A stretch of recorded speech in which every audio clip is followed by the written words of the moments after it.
বন্ধুরা, টিচার আমাদেরকে একটা ভুট্টা আঁকাতে বলেছে। দেখো আমি হাতের সাহায্যে কিভাবে ভুট্টা আঁকিয়ে ফেলি। আরে দেখ চিল্টু, আমাদের আগে হাতের সাহায্যে ভুট্টা আঁকিয়ে ফেলেছে।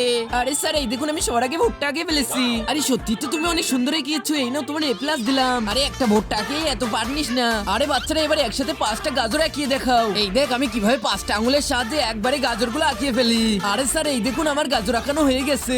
ওয়াও, তোমারটাও সুন্দর হয়েছে, তোমাকেও A+ দিলাম। দেখেছিস, আমরাও A+ পেয়েছি। আরে বাচ্চারা ঝগড়া থামাও, এবারে এই জিরাফের মাথাটা আঁকিয়ে দেখাও। আরে এবার কিভাবে আঁকাবো, এবার তো বুঝতে পারছি না। যাই হোক, আমি একটা আঁকিয়ে নি। আরে ওদের তো আঁকানো হয়ে যাচ্ছে, এখন কি করব?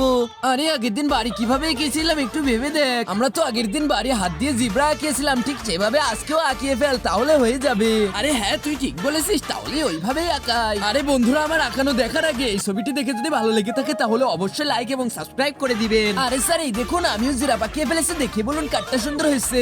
আরে তোমাদের দুজনেরই সুন্দর হয়েছে, কিন্তু ময়না তোমারটা একটু বেশি সুন্দর হয়েছে।